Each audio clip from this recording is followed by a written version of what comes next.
हरे कृष्णा। आप सभी को गणेश चतुर्थी की बहुत बहुत शुभकामनाएं। आज की इस वीडियो में हम सुनेंगे गणेश चतुर्थी की व्रत कथा। तो प्रिय श्रोताओं, आइए श्रवण करते हैं। एक समय की बात है कि विष्णु भगवान का विवाह लक्ष्मी जी के साथ निश्चय हो गया। विवाह की तैयारी होने लगी। सभी देवताओं को निमंत्रण भेजे गए, परंतु गणेश जी को निमंत्रण नहीं दिया गया। कारण जो भी रहा हो, अब भगवान विष्णु की बारात जाने का समय आ गया। सभी देवता अपनी पत्नियों के साथ विवाह समारोह में आए। उन सब ने देखा कि गणेश जी कहीं दिखाई नहीं दे रहे हैं। तब वे आपस में चर्चा करने लगे कि क्या गणेश जी को न्योता नहीं दिया गया है या स्वयं गणेश जी नहीं आए हैं। सभी को इस बात पर आश्चर्य होने लगा। तभी सबने विचार किया कि विष्णु भगवान से ही इसका कारण पूछा जाए। विष्णु भगवान से पूछने पर उन्होंने कहा कि हमने गणेश जी के पिता भोलेनाथ महादेव को न्योता भेज दिया है। यदि गणेश जी अपने पिता के साथ आना चाहते हैं तो आ सकते हैं। अलग से न्योता देने की कोई आवश्यकता नहीं थी। दूसरी बात यह है कि उनको 1.25 मन मूंग, 1.25 मन चावल, 1.25 मन घी और 1.25 मन लड्डू का भोजन दिन भर में चाहिए। यदि गणेश जी नहीं आएंगे तो कोई बात नहीं। दूसरे के घर जाकर इतना सारा खाना पीना अच्छा थोड़ी लगता है। इतनी वार्ता कर ही रहे थे कि किसी एक ने सुझाव दिया, यदि गणेश जी आ भी जाएं तो उनको द्वारपाल बनाकर बैठा दिया जाएगा और कहा जाएगा कि आप घर की रखवाली करना। आप तो चूहे पर बैठ के धीरे धीरे चलेंगे तो बारात से बहुत पीछे रह जाएंगे। यह सुझाव भी सबको पसंद आया तो विष्णु भगवान ने भी अपनी सहमति दे दी। होना क्या था कि इतने में गणेश जी वहां आ पहुंचे और उन्हें समझा बुझाकर घर की रखवाली करने के लिए बैठा दिया गया। बारात चल दी। तब नारद जी ने देखा कि गणेश जी तो दरवाजे पर ही बैठे हुए हैं। तो वे गणेश जी के पास गए और रुकने का कारण पूछा। तब गणेश जी कहने लगे कि विष्णु भगवान ने मेरा बहुत अपमान किया है।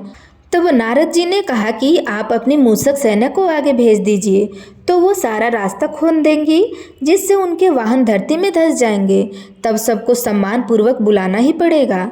अब तो गणेश जी ने अपनी मूषक सेना जल्दी से आगे भेज दी और सेना ने जमीन खोद दी। जब बारात वहां से निकली तो रथों के पहिए धरती में धंस गए। लाख कोशिश करने के बावजूद परंतु पहिए नहीं निकले। सभी ने अपने अपने उपाय किए, परंतु पहिए तो नहीं निकले, बल्कि जगह जगह से टूट फूट गए। किसी की समझ में ये नहीं आ रहा था कि अब क्या किया जाए। तब तो नारद जी ने कहा, आप लोगों ने गणेश जी का अपमान करके अच्छा नहीं किया। यदि उन्हें मनाकर लाया जाए तो आपका कार्य सिद्ध हो सकता है और यह संकट टल सकता है। शंकर भगवान ने अपने दूत नंदी को भेजा और वे गणेश जी को लेकर आए। गणेश जी का आदर सम्मान के साथ पूजन किया गया। तब कहीं जा कर के रथ के पहिए निकले। अब रथ के पहिए निकल तो गए, परंतु वे टूट फूट गए थे, तो उन्हें सुधारेगा कौन। पास के खेत में खाती काम कर रहे थे तो उन्हें बुलाया गया। खाती अपना कार्य आरंभ करने से पहले श्री गणेशाय नमः कहकर गणेश जी का वंदना मन ही मन करने लगा। देखते ही देखते खाती ने सभी पहिए को ठीक कर दिया। जब खाती कहने लगा कि हे देवताओं, आपने सर्वप्रथम गणेश जी को नहीं मनाया होगा और ना ही उनकी पूजा की होगी, इसलिए तो आपके साथ यह संकट आया हुआ है। हम तो मूर्ख अज्ञानी हैं, फिर भी पहले गणेश जी को पूजते हैं, उनका ध्यान करते हैं। आप लोग तो देवतागण हैं, फिर भी आप गणेश जी को कैसे भूल गए। अब आप लोग भगवान श्री गणेश जी की जयकारा लगाइए तो आपके सब काम बन जाएंगे और कोई कष्ट भी नहीं आएगा। ऐसा कहते हुए बारात वहां से चल दी और विष्णु भगवान लक्ष्मी जी के साथ विवाह संपन्न करा के सभी सकुशल घर लौट आए। हे गणेश जी महाराज, आपने विष्णु भगवान के जैसे कार्य को सही किया। ऐसे कार्य सबके सिद्ध करना। तो प्रेम से बोलिए श्री गणेश भगवान की जय। प्रिय श्रोताओं, अब आप सुनिए दूसरी कथा। श्री गणेश चतुर्थी के पौराणिक कथा के अनुसार एक बार भगवान शिव तथा माता पार्वती नर्मदा नदी के किनारे बैठे थे। वहां माता पार्वती ने भगवान शिव के समय व्यतीत करने के लिए चौपड़ खेलने को कहा। शिव चौपड़ खेलने के लिए तैयार हो गए, परंतु इस खेल में हार जीत का फैसला कौन करेगा, यह प्रश्न उनके समक्ष उठा। तो भगवान शिव ने कुछ तिनके एकत्रित करके उसका एक पुतला बनाकर उसकी प्राण प्रतिष्ठा कर दी और पुतले से कहा, बेटा, हम चौपड़ खेलना चाहते हैं, परंतु हमारी हार जीत का फैसला करने वाला यहाँ पे कोई नहीं है, इसलिए तुम बताना कि हम दोनों में से कौन हारा और कौन जीता। उसके बाद भगवान शिव और माता पार्वती का चौपड़ खेलना शुरू हो गया। यह खेल 3 बार खेला गया और संयोग से तीनों बार माता पार्वती ही जीत गईं। खेल समाप्त होने के बाद बालक से हार जीत का फैसला करने के लिए कहा गया, तो उस बालक ने महादेव जी को विजयी बताया। यह सुनकर माता पार्वती क्रोधित हो गई और क्रोध में उन्होंने बालक को लंगड़ा होने, कीचड़ में पड़े रहने का श्राप दे दिया। बालक ने माता पार्वती से माफ़ी मांगी और कहा कि यह मुझसे अज्ञानवश ऐसा हुआ है, मैंने किसी द्वेष भाव में आकर ऐसा नहीं किया। बालक द्वारा क्षमा मांगने पर माता ने कहा, यहाँ गणेश पूजन के लिए नाग कन्याएं आएंगी, उनके कहे अनुसार तुम गणेश व्रत करो, ऐसा करने से तुम मुझे प्राप्त करोगे। यह कहकर के माता पार्वती शिव जी के साथ कैलाश पर्वत पर चली गई। 1 वर्ष के बाद उस स्थान पर नाग कन्याएं आई। तब नाग कन्याओं से श्री गणेश के व्रत की विधि मालूम करने पर उस बालक ने 21 दिन लगातार गणेश जी का व्रत किया। बालक की श्रद्धा से गणेश जी प्रसन्न हो गए और उन्होंने बालक को मनोवांछित फल मांगने के लिए कहा। उस पर उस बालक ने कहा, हे विनायक, मुझ में इतनी शक्ति दीजिए कि मैं अपने पैरों से चलकर अपने माता पिता के साथ कैलाश पर्वत पर पहुंच सकूं और वे यह देखकर प्रसन्न हो जाएं। तब बालक को वरदान देकर श्री गणेश अंतर्ध्यान हो गए। इसके बाद वह बालक कैलाश पर्वत पर पहुंच गया और कैलाश पर्वत पर पहुंचते ही अपनी कथा उसने भगवान शिव को सुनाई। चौपड़ वाले दिन से माता पार्वती शिव से विमुख हो गई थी, अतः देवी के रुष्ट होने पर भगवान शिव ने भी बालक को बताए अनुसार 21 दिनों तक श्री गणेश जी का व्रत किया। इस व्रत के प्रभाव से माता पार्वती के मन में भगवान शिव के लिए जो नाराजगी थी वह समाप्त हो गई। तब यह व्रत विधि भगवान शंकर ने माता पार्वती को बताई। यह सुनकर माता पार्वती के मन में भी अपने पुत्र कार्तिकेय से मिलने की इच्छा जागृत हुई। तब माता पार्वती ने भी 21 दिन तक श्री गणेश जी का व्रत किया तथा दुर्वा फूल और लड्डुओं से गणेश जी का पूजन अर्चन किया। व्रत के 21वें दिन कार्तिकेय स्वयं माता पार्वती से आ मिले। उस दिन से श्री गणेश चतुर्थी का यह व्रत समस्त मनोकामनाओं की पूर्ति करने वाला व्रत माना जाता है। इस व्रत को करने से मनुष्य के सारे कष्ट दूर होकर मनुष्य को समस्त सुख सुविधाएं प्राप्त होती है। तो प्रेम से बोलिए गणेश भगवान की जय, माता पार्वती की जय। प्रिय श्रोताओं, अब आइए सुनते हैं गणेश चतुर्थी की तीसरी कथा। पौराणिक कथा के अनुसार एक बार देवता कई विपदाओं से घिरे हुए थे। तब वह मदद मांगने के लिए भगवान शंकर जी के पास गए। उस समय शिव के साथ कार्तिकेय तथा गणेश जी भी वहां बैठे थे। देवताओं की बात सुनकर शिव जी ने कार्तिकेय व गणेश जी से पूछा कि तुम में से कौन देवताओं को कष्ट का निवारण कर सकता है। तब कार्तिकेय व गणेश जी दोनों ने ही स्वयं को इस कार्य के लिए सक्षम बताया। इस पर भगवान शिव ने दोनों की परीक्षा लेते हुए कहा कि तुम दोनों में से सबसे पहले पृथ्वी की परिक्रमा करके आएगा वही देवताओं की मदद करने जाएगा। तब भगवान शिव ने मुख से यह वचन सुनते ही कार्तिकेय अपने वाहन मोर पर बैठकर पृथ्वी की परिक्रमा करने के लिए निकल गए। परंतु गणेश जी सोच में पड़ गए कि वह चूहे के ऊपर चढ़कर सारी पृथ्वी की परिक्रमा कैसे करेंगे। यदि चूहे पे बैठ के परिक्रमा करेंगे तो वो बहुत पीछे रह जाएंगे और बहुत ज़्यादा समय भी लग जाएगा। तभी उन्हें एक उपाय सूझा। गणेश भगवान अपने स्थान से उठे और अपने माता पिता की 7 बार परिक्रमा करके वापस बैठ गए। परिक्रमा करके लौटने पर कार्तिकेय स्वयं को विजेता बताने लगे। तब शिव जी ने श्री गणेश जी से पृथ्वी की परिक्रमा ना करने का कारण पूछा। तब गणेश जी कहते हैं, माता पिता के चरणों में ही समस्त लोक है। यह सुनकर भगवान शिव ने गणेश जी को देवताओं के संकट दूर करने की आज्ञा दी। इस प्रकार भगवान शिव ने गणेश जी को ये आशीर्वाद दिया कि गणेश चतुर्थी के दिन जो तुम्हारा पूजन करेगा और रात्रि में चंद्रमा को अर्घ देगा, उसके तीनों ताप यानी कि दैहिक ताप, देविक ताप तथा भौतिक ताप दूर होंगे। इस व्रत को करने से व्रतधारी के सभी तरह के दुख दूर होंगे और उसे जीवन के भौतिक सुखों की प्राप्ति होगी। चारों तरफ से मनुष्य की सुख समृद्धि बढ़ेगी, पुत्र पौत्र आदि धन ऐश्वर्य की कमी नहीं रहेगी। तो प्रेम से बोलिए गणेश भगवान की जय, माता पार्वती की जय। प्रिय श्रोताओं, अब आप सुनिए गणेश चतुर्थी की चौथी कथा। एक समय की बात है, राजा हरिश्चंद्र के राज्य में एक कुम्हार रहता था। वह मिट्टी के बर्तन बनाता, लेकिन वे कच्चे रह जाते थे। एक पुजारी की सलाह पर उसने एक समस्या को दूर करने के लिए एक छोटे बालक को मिट्टी के बर्तन के साथ आवा में डाल दिया। उस दिन गणेश चतुर्थी का दिन था। उस बच्चे की माँ अपने बेटे के लिए परेशान थी। उसने गणेश जी से बेटे की कुशलता की प्रार्थना की। दूसरे दिन जब कुम्हार ने सुबह उठकर देखा तो आवा में उसके बर्तन तो पक गए थे, लेकिन बच्चों का बाल बांका भी नहीं हुआ था। वह डर गया और राजा के दरबार में जाकर सारी घटना बताई। इसके बाद राजा ने उस बच्चे को उसकी माँ को बुलवाया तो माँ ने सभी तरह के विघ्न को दूर करने वाली गणेश चतुर्थी का वर्णन किया। इस घटना के बाद से महिलाएं संतान परिवार के सौभाग्य के लिए गणेश चतुर्थी का व्रत करने लगी। तो प्रेम से बोलिए गणेश भगवान की जय, माता पार्वती की जय। श्रोताओं, अब आप सुनिए गणेश चतुर्थी की 5वीं कथा। प्राचीन समय की बात है, माता पार्वती जी ने स्नान करते समय अपने शरीर के उपटन से एक बालक की प्रतिमा बनाई। उस प्रतिमा में उन्होंने प्राण फूंक दिए और वह बालक जीवित हो उठा। वही बालक गणेश कहलाया। माता पार्वती ने उससे कहा, पुत्र, जब तक मैं स्नान करके वापस न आ जाऊं तुम द्वार पर पहरा देना, किसी को भी अंदर आने मत देना। गणेश जी ने आज्ञा मानकर द्वार पर पहरा देना शुरू कर दिया। इसी बीच में भगवान शंकर वहां पर आए और भीतर जाने लगे। तब गणेश जी ने उन्हें रोकते हुए कहा कि माता ने आदेश दिया है कि जब तक वे स्नान कर रही हैं किसी को भी अंदर प्रवेश नहीं करना देना है। शिव जी ने कई बार समझाया, परंतु गणेश जी अपनी माँ की आज्ञा पर अटल रहे। तब भगवान शंकर क्रोधित हो गए और अपने त्रिशूल से बालक गणेश का मस्तक काट दिया। जब माता पार्वती बाहर आई और अपने पुत्र को मृत देखा तो वे विलाप करने लगी और उन्होंने क्रोध और शोक में आकर सृष्टि का संहार करने की ठानी।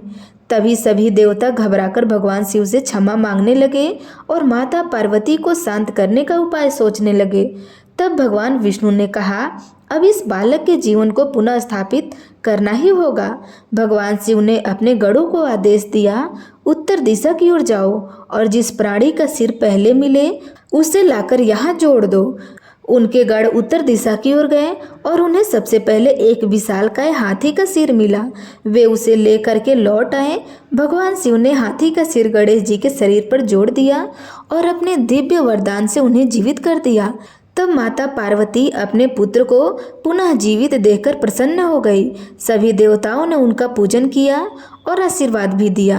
भगवान शंकर ने गणेश जी को आशीर्वाद देते हुए कहा कि हे पुत्र, आज से तुम्हारा नाम गणेश होगा।